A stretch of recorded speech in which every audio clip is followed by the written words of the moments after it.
Hi everyone, Andy on for Apply Shotokan. I'm back with rule number 2 for Kata Bunkai, break the form. What am I talking about? First of all, if we can agree on one underlying principle, I think what I'm going to say in this video is going to resonate with you regardless if you are a more pragmatic kind of karateka or if you're a self-proclaimed traditionalist, especially when it comes to Kata Bunkai.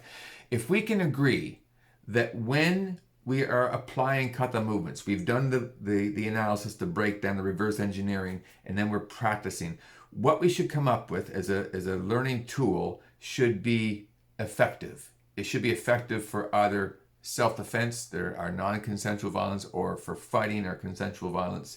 And it should be able to stand up to some pressure testing. It should be more than just a movement exercise where we're moving with the exact kata form and responding to kind of traditional karate attacks. It needs to be more than that. If we can agree on that, then I think this is going to make sense with you. So the rule, again, break the form. I'm going to read something from this book. So this is Gichin Funakoshi's 20 Guiding Principles for Karate. His Niju-kun, 20 Precepts. And this is number 18. So Funakoshi, of course, wrote the 20 precepts. It was Nakasone who elaborated on them in this book. And you can get this off Amazon, I think. All right, so number 18 says, perform kata exactly. Actual combat is another matter. It reads as follows. Kata has been at the center of Karate-Do training from ancient times. Since techniques and methods of every kind have been woven into kata, and experts and masters from ages past have carefully preserved the various kata, kata should be practiced and performed in the same way as they are taught. In the words of Master Itosu, keep kata as they are without embellishing them. That would be the solo practice. Then he goes on to say, but in actual combat, it will not do to be hampered or shackled by the rituals of kata. Instead, the practitioner should transcend kata, moving freely according to the opponent's strengths and weaknesses. So I think there's a couple ways we can interpret that passage. We can interpret it as, well, if we're doing a flow drill, for example, and we're practicing a particular sequence where we pull an arm down to clear a path to the head, we punch the head, we grab the chin for a chin strap, we throw them to the ground, hammer for the strike, as you see in Heian Shodan. If something fails, we can't get kind of hung up on the fact that it failed. We have to kind of move instantly according to the opportunities or the threats that present themselves to us when we're in the middle of training or in actual violence. The other way we can interpret this is if we pay attention to the dichotomy that's painted in that passage that I read to you, written by Nakasone, his elaboration of Funakoshi's Niju-kun 18.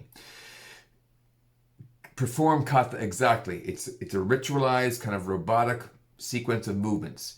But then actual combat is another matter. We can't move like kata when we're fighting, when we're trying to defend ourselves. We have to move freely according to what the enemy, in this case, presents to us in terms of threats or opportunities. Let's look at some exemplars. I'm going to show you some examples of kata not applied well in terms of breaking the form. So in those examples, the person doing the application is moving just like they would perform the kata in air. There's no changes. They don't have their guard up. They don't have their chin tucked. They're still doing the long stances and so on. And the attacks have to be catered accordingly. And then I'll show you some examples of what I consider to be much more practical in terms of breaking the form and moving according as you would in actual combat.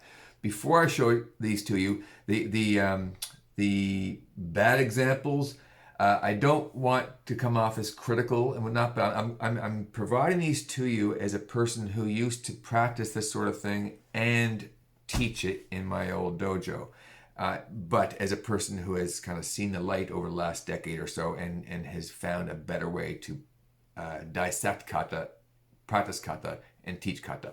In this first example, we have a gentleman, he's doing his down block to block a kick. He steps forward as the person kind of makes room, steps back and makes room for him to complete his footwork. and then another opponent appears. That's another issue there again. We'll talk about in another video. He makes his 180-degree turn and blocks another kick, parries a straight punch, and finishes with a hammer fist strike. So I don't think that's a good example for a number of reasons, but for the theme of this video, we're talking about the fact that he's moving in proper kata form, but he's not moving freely according to the strengths and weaknesses of his enemy, as Funakoshi suggests we should. So this, in my opinion, is a much more practical way to practice the first 4 movements of Heian Shodan. This drill I borrowed from Ian Abernethy. So right away you can see the footwork in movement number 1 is different. I'm according to the principles in the kata, I'm finding an angle of 90 degrees as I use my down block for just a pull to clear an opening to the head. As I punch, you'll see that I'm punching as I'm moving forward. My punch is in mid-stride. I'm not finishing my punch at the end of my stance. The chambering motion of the giranbrai is actually a chin strap where I grab a hold of the chin.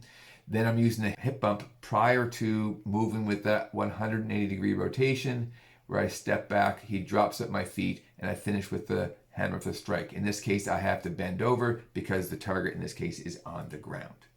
All right, next we'll look at MP. So in this movement, we drop our weight and move to our left as our right arm does a giranbrai, a low block, and we hold our left hand to our solar plexus.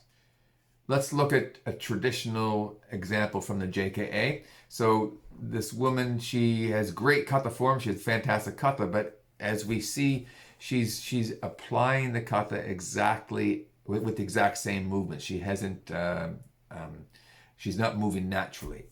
Now we could also debate the practicality of this particular interpretation, but that's a topic for another video. I think this application makes a lot more sense. This is from a seminar I taught recently in Prince Edward Island.